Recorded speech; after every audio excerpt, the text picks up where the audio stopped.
Hello, and welcome back to Tales from the Twists. My name is Joseph Lewis, and today I'm joined by my co-host, Anthony Bull. Hello, Joseph. How are you? I'm very well, Anthony. How are you? I'm quite well. That's great. Today we're going to be talking about the third episode from Around the Twist, a 90s television program, 80s and 90s television program. It was an 80s, 90s, yes, that is correct. And the third episode is called A Good Tip for Ghosts. Yeah. Did you enjoy this episode? I did. It was really good. Like, it made sense as far as an episode goes. Like, it's flowed just fine. Like, it wasn't like last week's episode where it was like there were two mini episodes smashed together. This is true.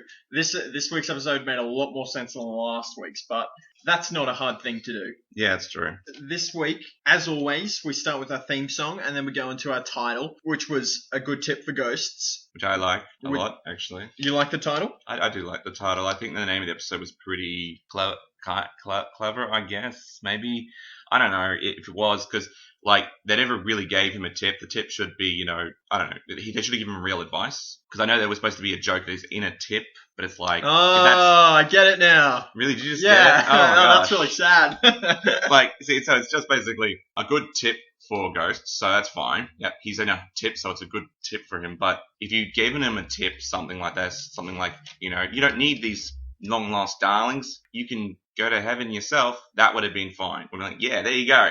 There's two tips there. The story works. Now it's just fucking, pun city. Yeah, well, this is a known fact that Paul Jennings is a pun master. Yeah. And he likes to channel his pun mastery, usually through Pete, but sometimes in the episode titles and through other characters as well. Mm-hmm. After we get our title, which was a skull on the pole. Yeah. Like just one of the props from the episode. Like, what was the skull on the pole? It was a... It was a cow skull, I think. And who put it there? This is a good question. Like, I assume it was the dump master. Because like what we saw on the pole, it wasn't like a flat pole. It had... You ever seen a power lines? Like they have those climbing foot and handholds? Yeah, it was kind of like... So clearly somebody could climb this thing. So someone has purposely put it up there with the intention of it being there, I don't know, as a mascot? Yeah, it was like the telephone pole in the middle of a small pond with the skull's head on top. Yeah. Can we assume that it was the Gribbles, or do you think this skull was there before the Gribbles? I think it was there before the Gribbles. I mean,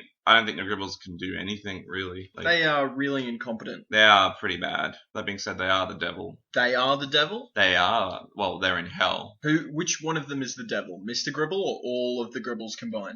Well, I mean, I'm assuming the devil can take on many forms, so I'm assuming all of them might be the devil. All of them. As we learned last week, Matron, the wife of... No, you got that wrong, actually. What? I checked that again, and yeah, it was... What's her name? I don't know her name. I didn't check that, but I checked out Matron. Like, I was pretty sure that Matron was just a title, and it is. It's the head nurse. Maybe that's her name as well. That'd be really bad. That'd be... Is that a bit on the nose? I don't know. It could be. I mean, it's really... I want to say it's aspirational, but it's not really that aspirational. Like, if you called your child's chief executive officer or prime minister, I mean, that's pretty aspirational. But Matron's like, sort of aspirational. Why would you name your child Prime Minister? Because if they were Prime Minister, it would be Prime Minister, Prime Minister. Yeah, if they turned out to be a garbage man or a dump master... Prime Minister Garbage Man. Yeah, dump master, Prime Minister. Yeah, well, how about this? All right, here's a name. Right, best president in the world, right? Our favourite president. Good luck, Jonathan. What? President of Nigeria is Good luck, Jonathan. Good luck, Jonathan. Right, that is a name. That is an aspirational name. That is a good name. It's like, people are like, yeah, good luck for you, Jonathan. Good luck for you. Is that his real name, Good Luck, Jonathan? I'm pretty sure it is. Is it all one name? Is it like No, hyphenated? it's Good Luck, Jonathan. So it's like... His first name is Good Luck. Names. His first name is Good Luck. Oh, Jonathan, I believe. Jonathan is his last name? Might be. Or it might be like his quasi-middle name. But I think it might be his last name. Is Good Luck Jonathan the Mary Beth of African presidents? How is that? What? Who's Mary Beth? Mary Beth is like an American name, where they add like a Beth onto the end of things. No, I think Sally Ann. I'm pretty sure it's one solid name. Good luck, Jonathan. Yeah, but so is Mary Beth. Yeah, but so Mary Beth, what's her last name? Well, you would have any last name. So Mary Beth Jones. His is Good Luck, Jonathan. That's just it. That's his whole name. Whole name's Good Luck, Jonathan. He doesn't have a last name. As far as I know, he doesn't. He's like Shaft. He's like what? He's like Shaft or Shaft. Shaft. Shaft. You're just talking about Shaft. I don't know. What are we talking about? Talking about Shaft. What is that? Yeah. Are You're supposed to go. You're supposed to. Isn't it Shaft. It's Shaft. I go. We're talking about Shaft, and you're supposed to go. can dig it, but you go, who the fuck's Chef? I don't know what that is. What are you referencing? I'm referencing a 70s or 80s TV show. I don't get it.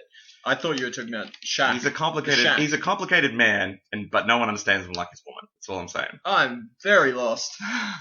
We're only 6 minutes in and I'm very, very lost. Let's talk about the actual episode. All right. The Twists are going to the dump for art purposes because, as we know, Tony Twist is an avid sculpturer. What is the sculptor? It's sculptor, right? Yeah. I guess, I don't know what he's sculptor, but he's like sculpts garbage. Yeah, I don't think he only sculpts garbage. Like, in last week's episode, we saw him making something out of plaster. That's true. I think the dump is one of his many forms of inspiration. He gets things from it that he can use. And look, I've got no problem with that. I think that's kind of cool when you see like recycled art, like when it's done well. Right? Where else are you going to get things to be able to sculpt? Think about it. Yeah, exactly. Especially in Paradise. In Paradise, exactly. You're not going to find anywhere except the tip. Yeah. Obviously, because everything in Paradise is perfect. Exactly.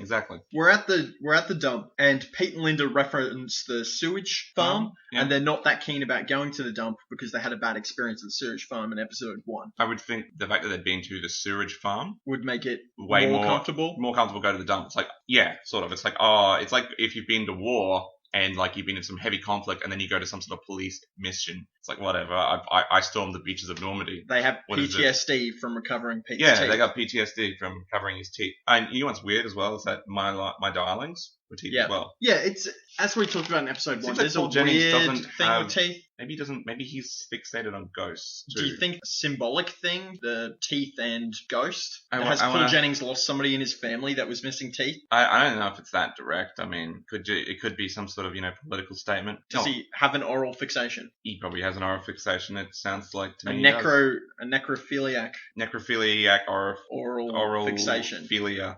Necro-orophilia. Yeah, probably. That's what he has. Yeah, that's what we'll say about Paul Jennings. Sorry, Paul. Sorry, if you're listening. Defamation lawsuit. Or is that slander? It's one or the other, right? Which one is which? Or is it libel? It's libel and there's slander. I mean, we both did business law. So they did bring this up in both. Yeah, to be fair, business law is not a good qualification to be citing. I know it's not a good qualification to be citing, but it's something. It's more than just, I looked up Wikipedia. So it's like we should know at least a little bit, but one semester where you study. We should still know.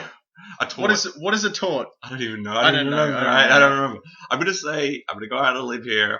I'm gonna say it's slander. And then what we were doing was slander. Yeah, I think so. We are in no way slanderizing you, Paul Jennings. Freedom of speech, man. Freedom of speach. We don't have that. Or don't you believe in it? We don't have that in this country. We don't have it legislated within a Bill of Rights. It's not even implied, right? I don't know. It's like we need a lawyer on this podcast. Yeah, Daniel, if you're listening, tell us why we're wrong. Tony is rummaging around in the tip, and he finds some bagpipes. Yeah. And he sticks it directly into his mouth. And starts playing it. He's like, oh, wow, I found me some bagpipes. Now, that's cool if you found some fully formed bagpipes. And I guess if you're going to go to the tip and collect things, that's cool. You could take it home, disinfect it, clean it out. Point 1. Yeah. It's still working. Highly unlikely. Point 2. It's very likely. It's a bagpipe. Yeah, but it could be covered. It could have dirt inside the pipe. It could. Or worse. There could be worse things. Where do you think those pipes have been going, right? Where do you think someone stick those pipes?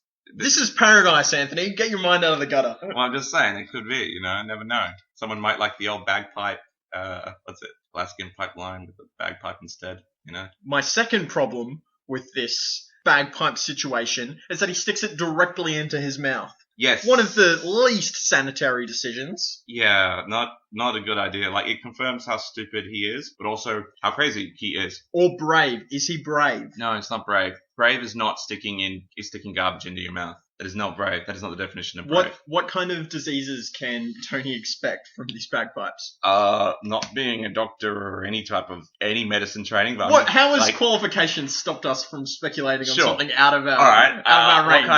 I'm sure he could get Ebola. Why not? Could have been. Ebola is passed on by bodily liquids, so right? A guy from Central Africa could have been like, "Oh, I love me bagpipes," and he starts playing it, and he's like, "Oh, no, I've got Ebola. I better throw these away." And they end up in Australia somehow, and Tony's like, "Oh, wow, this is wonderful," and he plays it, and he gets Ebola. This was 1989, though. How likely is that scenario? Was it still around? There was that movie about it, but wasn't Ebola caused by... Was that 96? I think so. And the Ebola was caused by monkeys. In the movie it was. Yeah. Yeah. But like, which is real life. Yeah. If you've ever seen a movie before, that is real life. All movies are documentary. I think it is sort of it does jump from apes to humans. But like Central African Ebola is like, it kills a couple of hundred people. Are there different strains of Ebola? Yeah, there's different strains of Ebola, and it usually is like really well kept in Central Africa because people are used to it and they don't have different hygiene practices. West Africa, it's a big problem. Okay.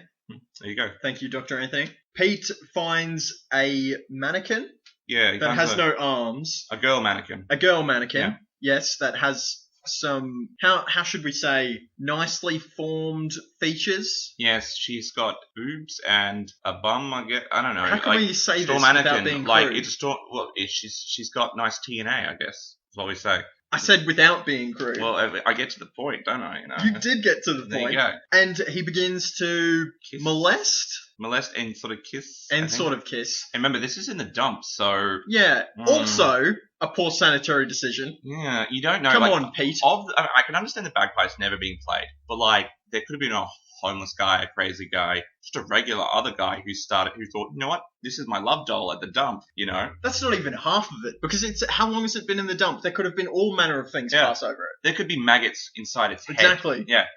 Ugh.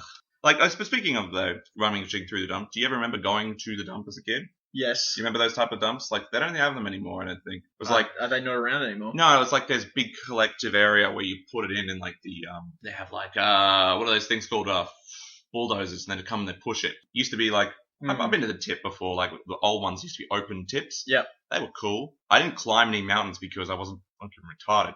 But like, still seeing all the stuff that people, threw out was kind of cool. Did you ever do that? I don't think any of the dumps that I went to, you're allowed to rummage around. The places. Maybe not rummage around, but at least like, you had to put it next to things. Yeah. And like, there was some cool, interesting stuff around. I think it seems hot. I vaguely remember hearing about people dying from like dump avalanches. Like falling around on mountains and just like a fridge falling on their head or something. Yeah, I believe that. I mean, people rummage the dump sometimes, I guess. Because people throw out stuff that is actually pretty good. Like, it's rare, but I mean, like, someone might throw out a fully formed couch because they can't sell it and they can't keep it. Yeah, sometimes it's hard to get rid of things that you could otherwise sell, so you may as well just throw it in the dump because it's cheaper than trying to find a buyer, even though there's nothing wrong. But of course, you shouldn't rummage around the dump because people often don't follow the environmental rules. So, like, where you're supposed to, like, throw out old motor oil or acid or anything like that, like, oh, I'm not paying that fee. I'll just put it with my other junk. Also, needles filled with AIDS. Yeah. Bagpipes filled with Ebola. Yep, exactly. So if you're out there, don't go climbing in dumps. That is our top tip. That is the tip for ghosts. Top twist tip. Yep, a good tip for ghosts. Stop climbing in dumps. Very good advice there. Pete's making out with his mannequin girlfriend, and Linda says, "You wish," and then Pete replies with, "Don't worry, she's armless."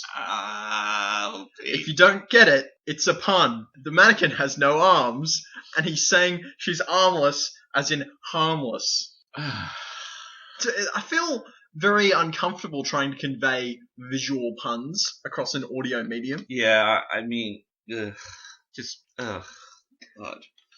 When I hear that, I die a little on the inside when I hear puns like that. Well, you're going to be dying a lot in this episode. So much. The Gribbles arrive and the Twists go to hide. The twin Twists. The twin Twists. Bronson doesn't care, and neither does Tony. The Gribbles are having a discussion about the Twists in the car when they see them, and they call them nutcases. Those nutcases there. Well, I can understand that, though, because like the Gribbles are going to the dump, I believe, to dump things. Because we see that in the deleted scene that he's dumping a vacuum cleaner. Yeah. Right? That's a fair response. You see people climbing around in the dump, actively looking for things. I could understand someone going, "You guys are nutcases again." I thought they'd be nutcases the last 2 episodes. Here's another confirmation that they are nutcases. Yeah. But Mr. Gribble is taking a vacuum cleaner to the dump, so he decides to take his son and his son's 2 best friends to take a vacuum cleaner. Maybe just a vacuum cleaner. Maybe Mr. Gribble was actually going to loot stuff in the dump, because I could buy that he might do that, because You know, why he's would they be making fun of the twist for doing that? because he's a hypocrite, and he also has social status. Like, I if guess. he sees somebody else doing it, he'd be like, "Oh, I can't be seen doing that." But if nobody else is there, well, if there's a perfectly good fridge, I could make a profit off that. Is what he's probably thinking. I could clean it up and sell it brand new. Yuck, yuck, yuck, yuck. I guess. Yeah, I mean, I don't know. I don't know the machinations of Mr. Gribble. Twist plays the bagpipes right next to Mr. Gribble. Well, Which is Mr. another. Gribble doesn't know that he got those bagpipes. I think it's from assumed. Yeah, I think They're he assumed. dirty. Yeah, all right. It's pretty disgusting. We find out that the kids, Start. the Twist kids, are due to start school for the first time the following day. So actually, it's interesting that they're supposed to start for the first time. Well, they probably arrived over the holidays, so this is the first day of term. They're starting back, or they've had like a week off as to settle in. They've had a wild week then, haven't they? Yeah. Like they've seen a dragon. They've Yep. seen 3 ghosts. Yep. Nell's been in the hospital. Yep.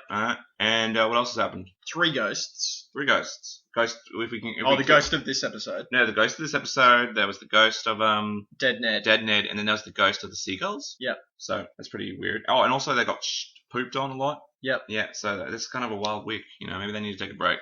Given their experiences, it's kind of weird that Pete is scared of anything now. I agree. He's been pooped on by ghost birds. Yeah. Harassed by Dead Ned. Yeah. He's seen a real life dragon. Remember? Oh yeah, they have seen a real life dragon. Yeah. They have. Yeah. Why is anyone scared of anything after seeing the dragon? I would agree. It's like later on in the episode when like they meet the ghost and they're running and scared. It's like you met a ghost before, and this ghost couldn't even communicate to you. The Dead Ned couldn't communicate. This one can actually talk. Yeah. Why couldn't Dead Ned speak?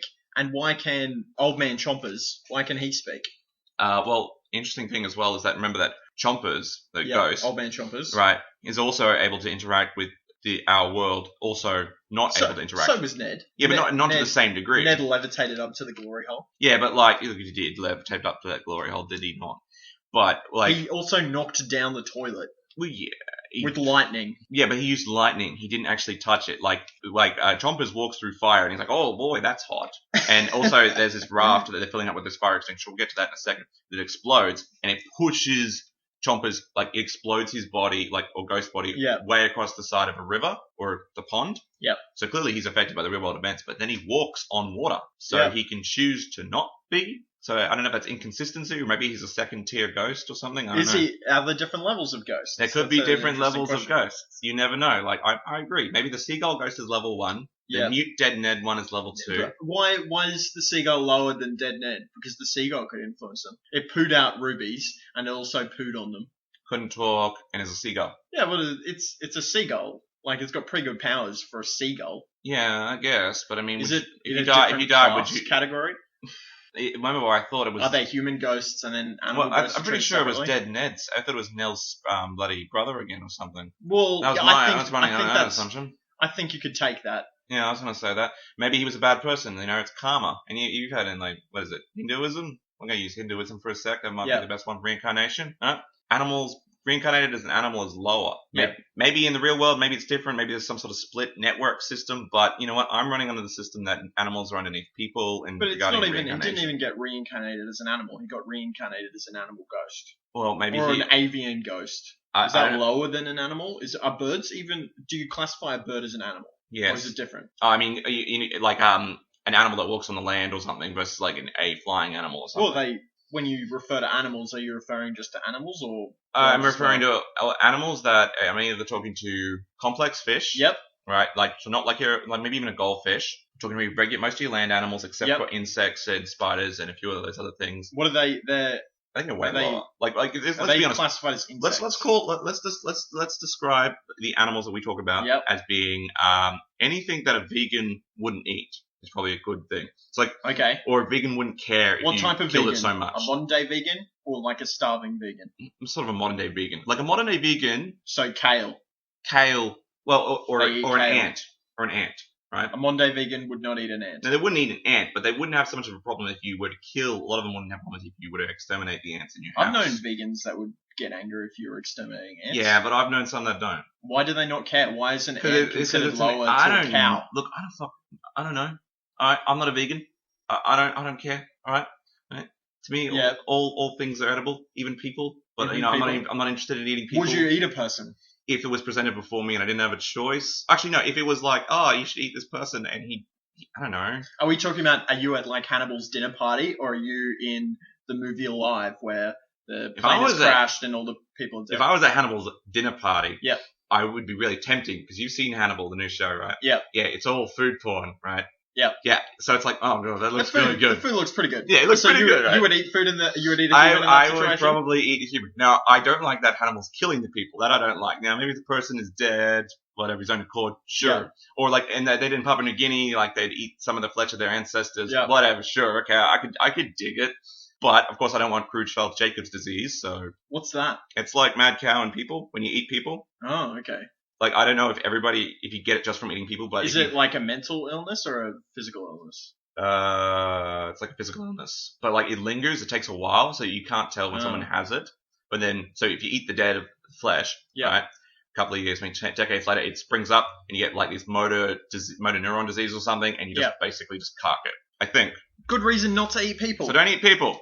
Also, it's probably wrong, but whatever. Back to the episode. Gribble finds something. Junior Gribble, not Senior Gribble, finds something and puts it in a bag. Yeah. Bronson sees what it is. He doesn't see what it is. He's like, oh, what's in the bag? And Gribble goes, oh, we got a big surprise for your big brother Pete. And Bronson's like, oh, yeah, cool. Okay, great. Idiot. Bronson loves the dump. He's very excited about it. Bronson loves as well the... He loves just listening to the Gribbles and taking in their shit. Like the Gribbles will say, oh, Chompers, he goes after the twins, blah, blah, blah. And Bronson's, like, he tells a scary story. And Bronson's just like, oh, I'm so scared. He's clearly, like, missing an IQ digit, this boy. How old is Bronson? We discussed 10? No, he's got to be older, maybe. 12? I'm going to say he's like 11 or 12, maybe. 11 is probably a good number. You talk to an 11-year-old, 12-year-old, right, and tell them that this is haunted or something. Yeah. They might not believe it. But that being said, remember, Bronson's seen a lot of stuff. Yeah, Bronson's seen. So we've been through that. So maybe I could believe that actually now. If I was in Bronson's shoes and I've seen a ghost and I've seen a dragon, and you say, hey, there's a ghost here who's looking for his darlings, so he goes after twins. I could buy that. But if I was Bronson, I'd say, well, actually, he's probably after a painting. and then he'd reference how he's seen a ghost, and then the Gribble twins would be like, Gribble brothers would be like, oh, what? You're a weirdo, Twist. Yeah. So what we're talking about here is, if you have no idea, Gribble tells Bronson not to love the dump because actually it's haunted. There's a ghost that lives in the middle of the pond named Old Man Chompers, and he spends nights and days wandering the dump looking for his darlings, his long-lost darlings, which according to the Gribbles are his twin grandchildren? Yeah. He's looking for them, and he will eat the people that he thinks he likes to eat children, especially twins, because they remind him of his grandchildren. Am I remembering that correctly? I think so, but what I don't understand is that twins, and I think most people would understand that if he was looking for twins, right, it would be identical twins, right? Because how could you know? How could you know? Like, unless he could smell twins, how would you know that someone is a fraternal twin unless they pointed it out? Because they look the same age, but like you can have a child and then 12 months later have another child. That's not uncommon. Or even 1.5 years, they still will look very similar, even if they're going through puberty. Yeah. So I mean, if it was identical, sure, I could understand that, but I don't think that's important. I think because I feel like even though the Gribbles get some facts of this ghost lore correct, I think they're just making it up.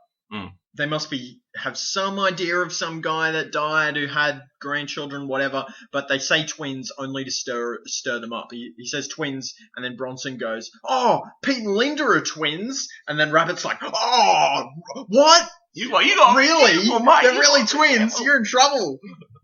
They've made this up, even though it's somewhat correct. Mm-hmm. Which is strange. It is a bit strange, but hey. The Twists go home. Mm-hmm. And as they leave, we see Old Man Chompers in a tub, and he's saying, me darlings, me long-lost darlings, as he does. The thing about this episode, just a small tangent, this is probably one of the scarier episodes. When I was young, I remember being like, oh, like, that episode was pretty freaky. Maybe not as scary as the first one, but definitely much more scary than the second, which is a joke. It is. Mr. Twist... He's being creepy with his kids in the lighthouse. Mm-hmm.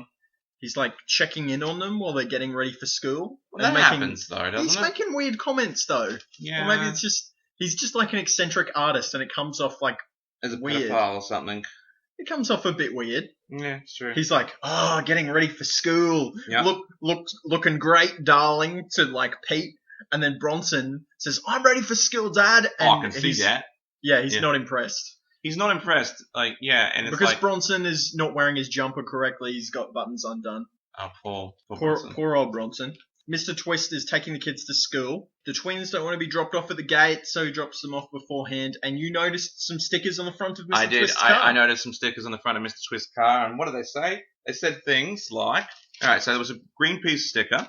There was a Food for People, not-for-profit sticker. There was a Save the Tassie's Tall Forest sticker. Yep. And I also saw a Victorian number plate. Now, I looked up where the actual place is. I can't remember the name of the city, but it is definitely in Victoria. Yeah. But, of course, we don't know where the show is set. The school, I've been to that school. It's in Melbourne. Have you really been to that school? Yeah. Really? I didn't go to that school. I, walked past, and my family were like, oh, that's the Round the Twist school. What? How do you know that's the truth, though? Because it looked the same. Yeah, well, I mean, I'm sure people have been in that situation where, Dad's been like, oh, yeah, look, that's where they bury, Because they buried your dad they buried your grandfather up there in that big mausoleum. And then you go there and you realize, nope, that's not him. Nope. You see, my family is different to your family.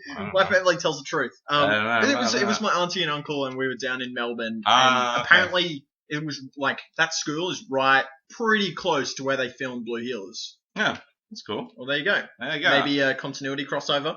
Yeah, you never know. We might see. I forget the chief's name. John. It's John Howard is the actor's name, John right? Howard. So the only way I remember is he's like a prime minister as well. Yeah. Maybe he'll turn up in the twists, or maybe they're in the same universe. John Howard. John Howard. That I highly doubt. I think they were filmed at different times. This series was 89. What was the Blue Hills timeline? Late 90s, right? Yeah, late 90s. So I remember I used to watch that show. I've seen an episode, I think. I used to watch it a lot, and then I'd stop watching it because we were young. At the time, yeah, sure. Oh, sorry, hang on. I got sidetracked here, as we do, right? The point was to bring up that establish that he is an artistic sort of. I'm just going to come out and say he left-wing sort of passionate guy. Well, he's an artist. Yeah. He's a sculptor. Most artists. He fits that cliche very well. So we know that we've established that about his character. I kind of appreciate that it was just stickers and not rammed down our throat that he was his politics. Yeah, I agree. I like that. Actually, this is kind of weird. Yeah. Because last week, right, we were discussing how he was following his own self-interest and how he was only interested in how he's a saving libertarian, Nell. right? Yeah. Well, he was only interested in saving Nell because of his investment in the lighthouse. Whereas this week we find out that he's got Greenpeace stickers on his car, which kind of clash with that idea, unless they're not actually his stickers, and they're Linda's stickers. Yeah, I could believe that. I literally could, because we know that she's a feminist. Yes. Right, a strong, independent woman. Yes. Now, that doesn't necessarily mean that she's going to be orientated towards left-wing ideologies. One could argue this, but I like your theory that he's a libertarian. But that being said, you can be a socially progressive libertarian. That's what libertarians are, right? Yeah. Yeah. Sort of, should be. Or it's your right to choose. Yeah. People should do whatever they want. Sure, but I guess that the sticker saying "food for people, not for profit." But that being said, you could still hold that view, and still you could still hold that view, though. Yeah, you can still hold the idea that yeah, that's true. You believe that people should choose to avoid those type of things. Yep. Like how I personally try to boycott China a little bit. That's just my opinion. Yep. Okay. All right, but I don't think that you should stop buying from them. I don't think you should have to. I wouldn't force that on anybody. But, I don't agree with I try to limit my purchases You from wouldn't China. do it yourself, but you wouldn't say that there should be a law saying that nobody should buy from China. Yeah, exactly. Right. Yeah, so that's fair enough. So maybe he is a libertarian. I'm not. I think that that's hot. That theory is only held up by a thread of truth. But that being said, it's probably more likely than my theories about Nell being a ghost or in a coma. But we'll get to her. Twist drops off at the school with Bronson and sees he's going to let Bronson go in by himself, but then he sees Bronson's new teacher. Yeah. And is instantly in love. Really? Well, he is. Yeah, he instantly has lust for this teacher. His lighthouse is turned on. you know? Yeah. I guess, yeah. It's emitting a signal to the A lady. beacon. Come The to lady me, beacon. ladies. Yep. Twist gets out of the car, goes to see Miss James, and introduces himself. Hi, how's it going? He says Tony, right? I'm Tony, yeah, I think And so. she says, I'm Miss James. And Yeah. it's like, oh, okay, Tony, nice to meet you. And she That goes, was really good of him Miss, to do. Miss James. And he's like, oh, yeah, I'm Tony. And keeps like checking her hand, trying to get her first name. And she's not giving it. I did like it, though, that she said Miss James a little. Why? The first, because then it was like, you didn't have to go, so where's your husband or something? Oh, you know? yeah. It's like, oh, Miss James. Yeah. Or, you know, it would have thrown a spanner in the works if she'd gone, I'm Ms. James. Actually, that would have just been probably, to me, that would have been a red card. It'd be like, oh, all right, okay. This guy takes some work. Okay. I love how he uses Bronson to try to get. Yeah, he goes, what does he say? He says, I hope you look after Bronson. He doesn't have a mother. Which is very concerning that he's using this as a pickup line. Well, it's 4 years after her death. I mean, Yeah, but we've seen no concern for her over any of these episodes yeah. of the, so I think she's dead, the dead mother, and then all of a sudden he just uses her to try and pick up some strange woman, and then next he says, oh yeah, I'm a sculptor, I like to bang things together. Yeah, it was so obvious, bang things together. It was like, wow. Would you like to come and see my lighthouse? Yeah, would you like to come and see my lighthouse? She's often fond of lighthouses. And as we remember, the lighthouse is Tony's penis. You're Okay, so... I was skeptical of your theory, and now I'm seeing it. Yeah, I'm seeing it clearly. I can't not see it now. It's like, hey, you want to come see my lighthouse? I'm like, well, geez, clearer pickup line than any. The twins are talking to the Gribbles. Gribble says, oh, look, it's those scabby twins from the tip. It's Pete and Repeat. That's not very funny. Yeah, they're calling Linda Repeat. Because she's a twin or something. Oh, they're punning it up. I guess so. I mean, I'm surprised she didn't get offended or something and be like, I have a name. I have a fully formed complex being. I'm not just a Pete. I'm not a repeat. Yeah, I'm not a repeat. Are you sick of repeats? I'm sick of repeats. Sick of repeats? No one else will get that joke. Nobody out there People will get that joke. You reckon? Yeah, that's kind of branded into the Queensland identity. If you've been from Queensland and you remember watching their political camp ads, you'll remember that. It was because they ran the ad I'm pretty sure it was like every election. Yeah, when he was Premier. Yeah, when Peter Beattie Beattie was Premier, the opposition would run this ad that said, sick of repeats. Sick of repeats? And they have like TVs, like a big mountain of TVs or something. Yeah. Yeah, trying to suggest that we're just getting the same thing from him over and over again, which probably wasn't a bad thing. He was okay. He's okay. Yeah, I don't know. I was not active in Queensland politics. When I were was 10. 10, yeah. So Snapper arrives. Oh, yeah. They're trying to get the Gribbles are trying to get Pete to draw something out of the bag, but the bell rings. Mr. Twist has to go home. Snapper arrives and you got to say who Snapper is. Snapper's the theatrical teacher of Pete and Linda. I don't think they're the theatre teacher. Well, he's a theatrical guy who is also a teacher. I'm pretty sure he's going to be. He might be the school's drama teacher, but like I think he's just like some sort of failed theatre actor or finished theatre actor that now teaches high school. I'm fairly confident he must be teaching English. I think he just teaches. I think that's just the class, and he just teaches them whatever. But he has a background in theatre. I reckon that it's just English. I don't know. Anyway, Mr. Snapper arrives and he calls Miss James her name Faye. Mr. Twist. Faye. And then he walks backwards and falls bum first into a bin.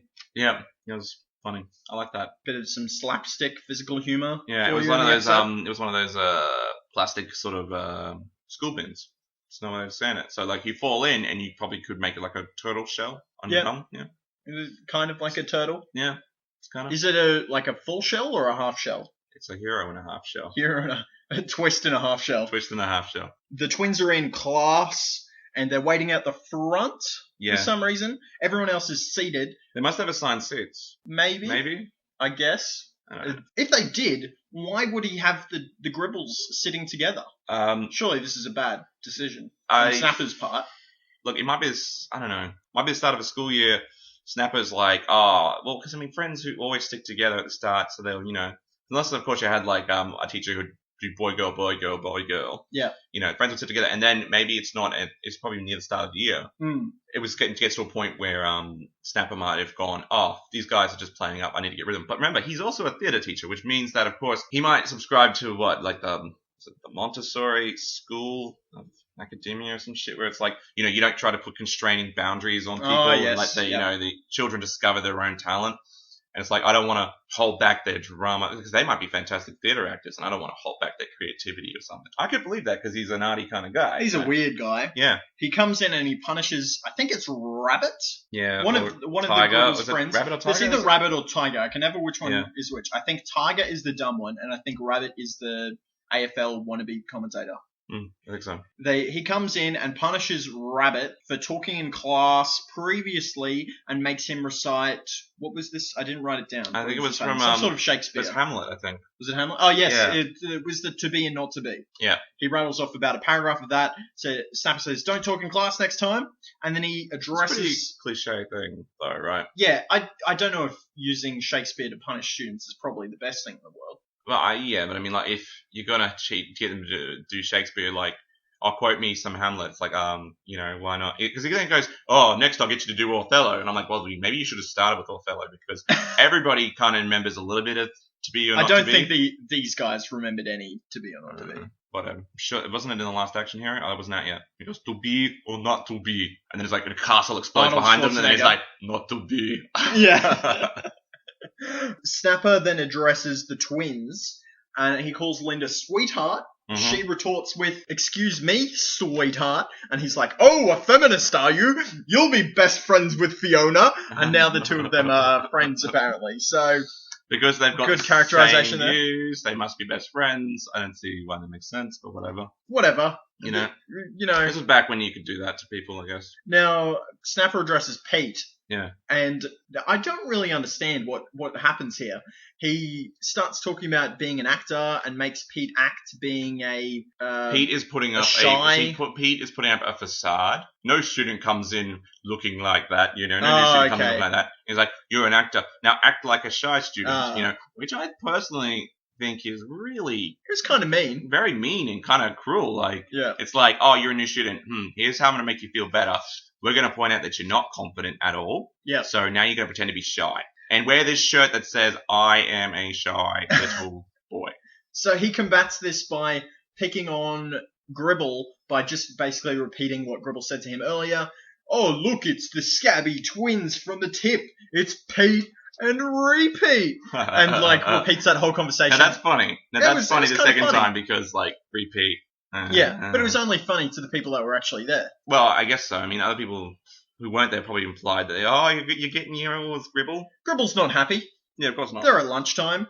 He pulls out his box. Listen, you've got to try my nerve test. I don't know why. I guess they're picking on him, and Pete's going to try and prove himself. Rabbit starts to commentate. Mm-hmm. Oh, he's going in. He's going in. Peter's going to put his hands in this box. And then he pulls out, and Rabbit says, what a woman! Now, I don't think you could get away with this in 2014. You could not. You could get back, and a part of me is like, oh, well, that's a shame. No. Classic Australian masculinity going out the window, I guess. I don't know. Whatever. But that's sort of, you wouldn't get away with that today. Yeah, calling somebody, especially a teenage boy, calling them a woman said, on mate, a children's where's your television blouse? show. Oh, where's your blouse, huh? Yeah, I don't even know if you could get away with that. I don't think you could. No. You couldn't get away with that. You couldn't get away with calling them gay, I guess, even. But they didn't do that. That wasn't that extreme. Oh, I know that, but I'm just saying, like, you can't get away with much today. I mean, what do kids make fun of kids these days? I don't know. Yeah, I don't know how they make fun of people these days. It was really simple in my time. It was just, boom, you're a woman, boom, you're a gay or something. Now it's like, oh, mate, I don't know. Mate, you've got that inner city look about you. Oh, look at the inner city looker, the townie, ginger. They make fun of gingers, right? Yeah, I think so. Which is, it's like, okay, and that's okay. That's fine, but I've never really understood it. Why gingers specifically? I don't know. Because, like, they're a minority or something? Minority? I don't know.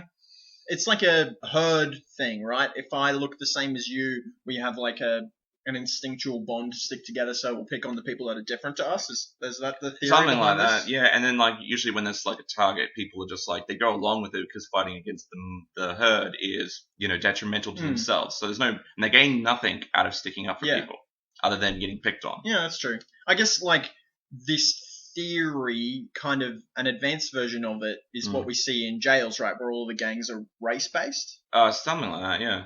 Or you stick together with your race because that's what your primal instinct is telling you what you're safe with. Is this correct? I don't know. I've never been to jail. But yeah, I'm gonna go. So, I am basing all of this on from movies. television. You're basing it on like American History X or something. American History X is but like the in that primary movie, basis of my research. Maybe like the Nazis are like, oh, let's work with the black guys, and it's like, and then what's his name? Edward Norton. Ed Norton's like, oh no, I'm a true racist. I'm not gonna work with you. And then he gets raped and stops being a racist. It was a good movie. You should watch it. Top recommend. That's a top tip for a ghost right there. Watch American History X. Pete gets brave again from seeing Fiona Mm-hmm. and decides to plunge his hand into the box. Pulls out some teeth that Gribble has brought back from the tip, and Gribble tells him to go and get the skull. Take the teeth back to the tip. Go and get the skull that's on top of the pole in order to prove himself. Yep.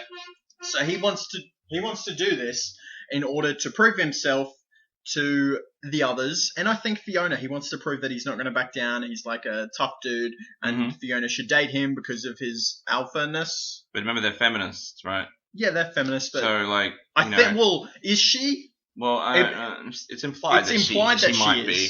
So it's like a display of masculinity might be attractive, but it's like being real, all macho man, I'm king. Wouldn't that just be a turn off? But I guess the thing is that Pete is not wise enough to know that it would be a turn off. I guess so. I guess he's too young to understand or think.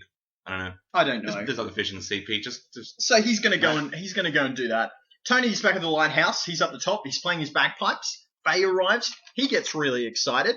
He goes down the bottom, opens the door. To shine a little bit brighter. Yeah, it shines a little bit brighter. Emanates his woman signal. Yep. He opens the door. Miss James, Nell's standing there. The guardian angel is back. She doesn't have much to do in this episode except be a weirdo in this one scene. Yeah, that's because she's there to be a guardian angel, I guess. But she's also there to point out a really good thing. Because remember, she comes over with, what's her face? Faye.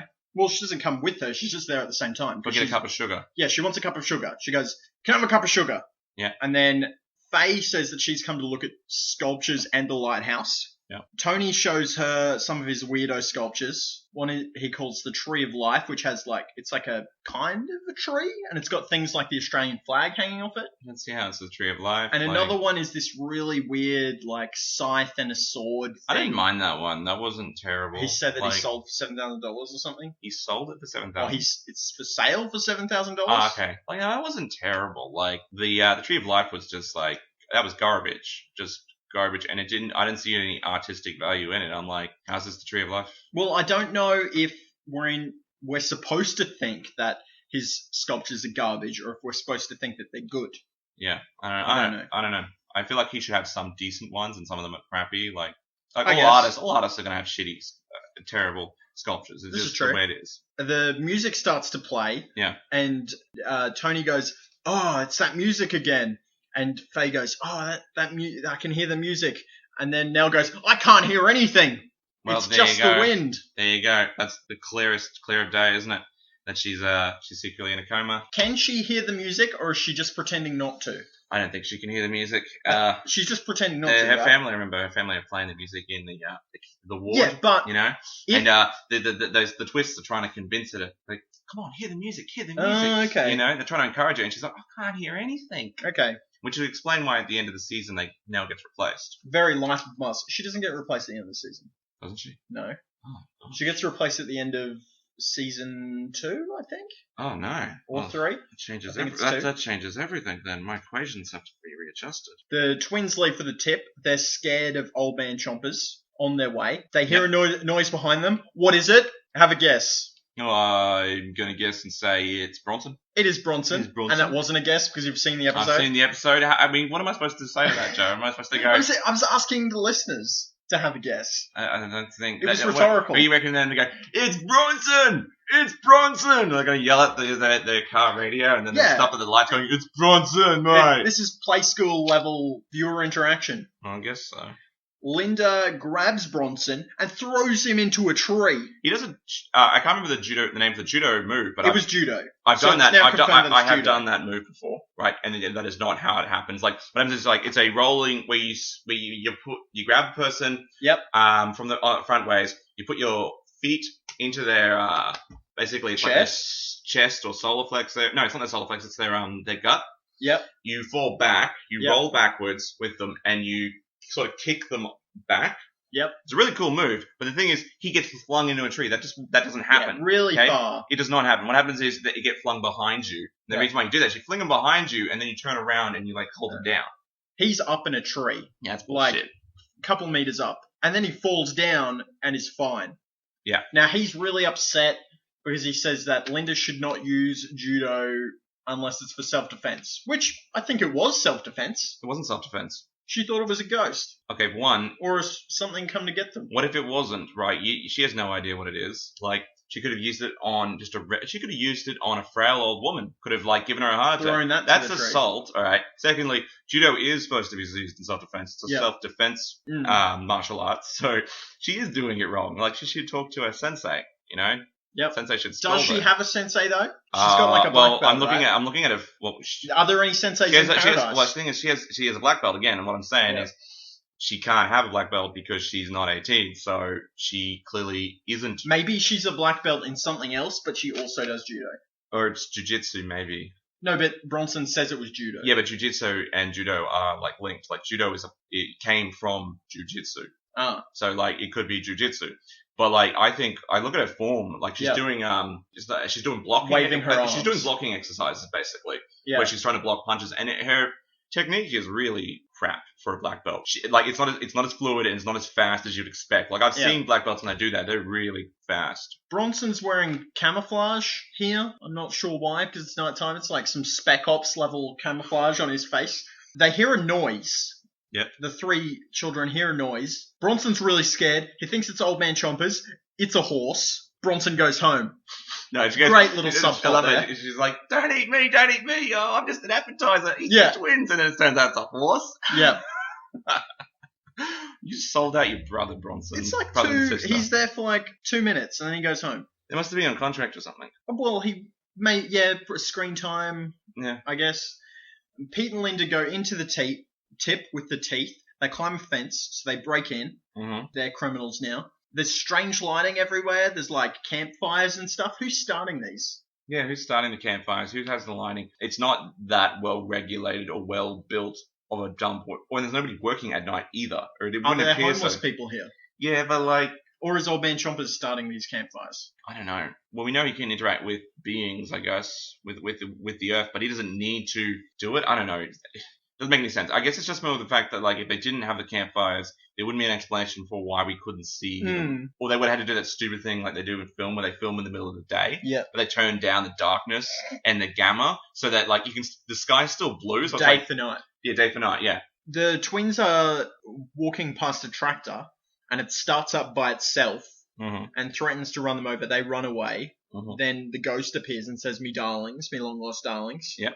He disappears. Pete is rummaging around in the garbage, finds a TV, and pretends to be Bugs Bunny. Yeah, he does. That makes that. That's all, folks. Then a fridge opens, and Old Man Chompers appears out of the fridge. Why was he in the fridge?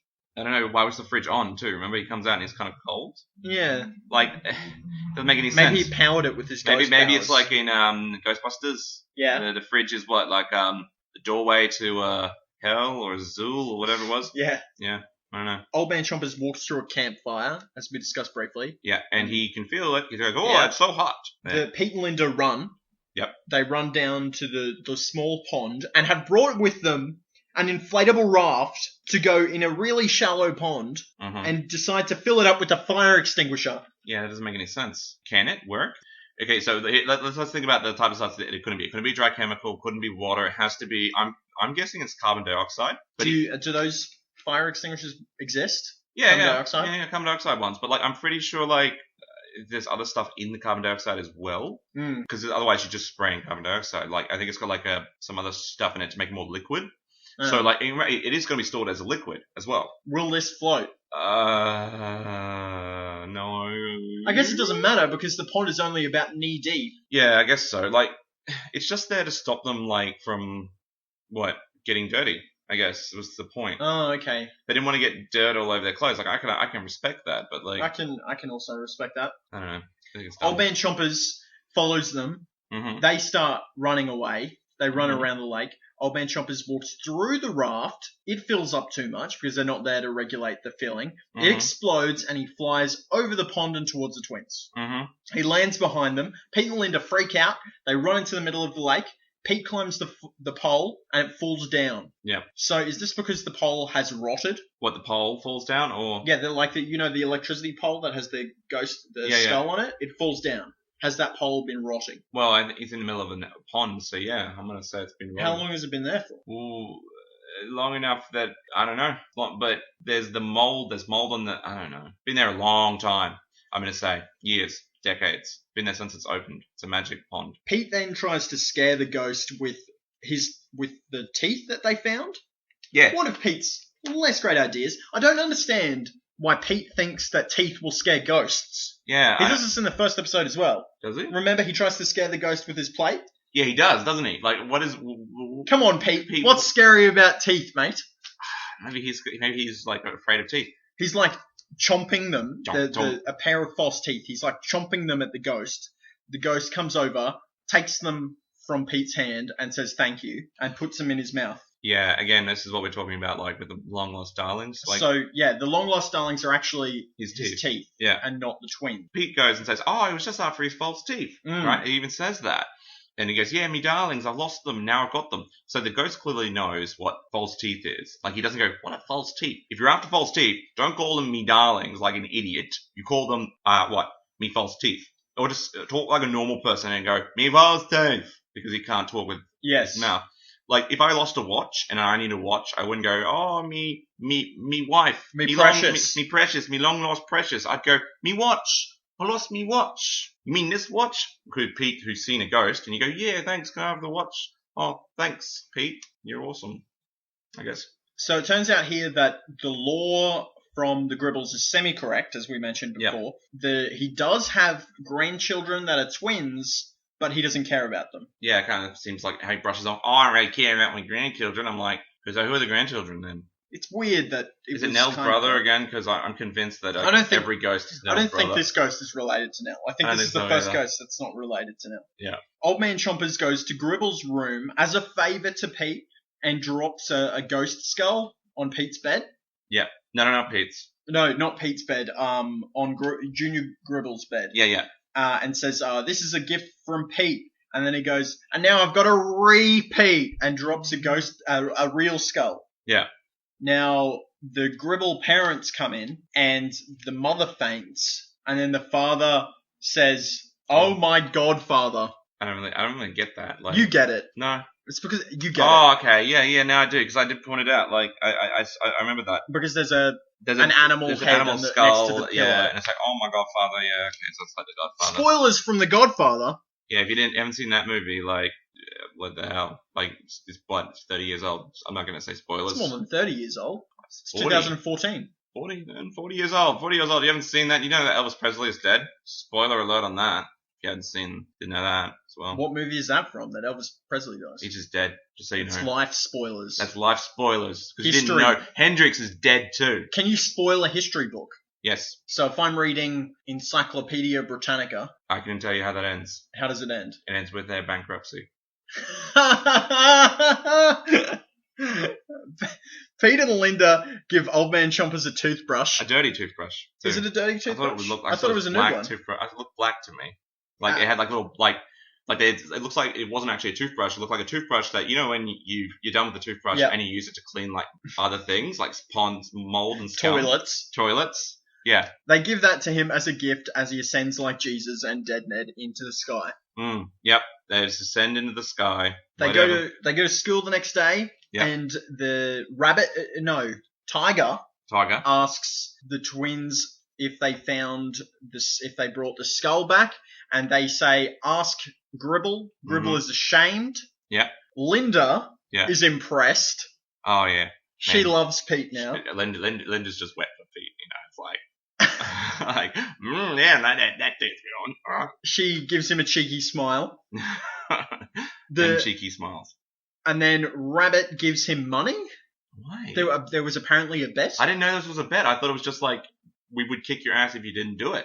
I don't know. That wasn't very clear. It should have been like, mate, if you don't do it, we'll kick your ass, but if you do it, we'll give you the triple prize pool. But you could have just said, I don't know, why does he get money? It doesn't make any sense. Apparently there was a bet. Yeah, I guess so. And then there's a deleted scene. The episode ends. Yeah. And then we get our, deleted scenes from the episode. We see the vacuum cleaner thing at the tip, and we also see Mr. Twist repeatedly falling into a bin. Yeah, it's like, I like that because it's like clearly they had to redo the scene over and over again to make sure he sits in the bin properly. Yeah, the right way. That's funny.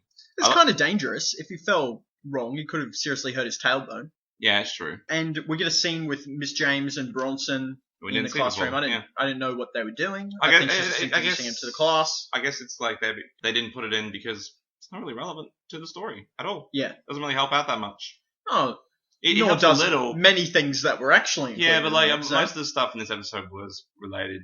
If it wasn't related to Mr. Twist and Faye kind of getting interested in one another, or the twins, it's not really that important. That's true. So like it wasn't like there wasn't some wasted. It was probably just to give Bronson some extra time, right? Or is at least to establish. Maybe it would be to establish. What it could have done is like Bronson would have said like, tell us who you are. Okay. And she would have said, my father's an art sculptor, blah, blah, blah, he does this. And he probably would have said, we found a dragon. Because he said all these weird things to make Faye be like, wow, it's weird. You embarrassed me, but like, you embarrassed Mr. Twist. Okay. Yeah. And that is the end of that.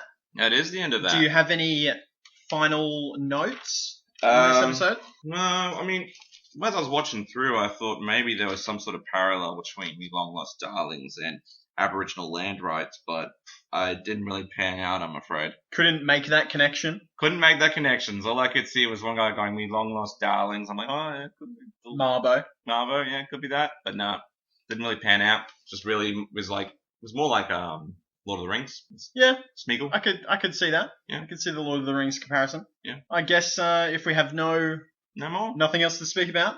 Oh, we do, I guess. We've got that competition coming up, don't we? What competition? It's a competition we're going to have it on Facebook, guys. If you don't like our Facebook yet, what's wrong with you? What is the name of our Facebook page? Well, have a guess. It's called Tales from the Twists. Isn't it? It is indeed. It is. So Tales from the Twist, like us on Facebook. We're going to have a competition soon. Winner. All right. Competition details will be out there. The winner will receive Season 1 copy of Round the Twist. This is correct. More information will follow. We've also we're also available on iTunes if you didn't know that, and hopefully you do now. So subscribe to us on iTunes, and we're also on YouTube. Tales from the Twist. Just look us up, Tales from the Twist on iTunes and on YouTube. So people out there who are like, I love listening to your podcast, all three of you, but I can't do that for some reason. All right, boom, get it on YouTube. All right, we'll put it up on YouTube as a YouTube video, and you'll be like, thanks, mate, this is great. You guys are awesome. Or you guys are shit, whatever. Tell me whichever. If you want to contact us, you can contact us on our Facebook page. Or through our website.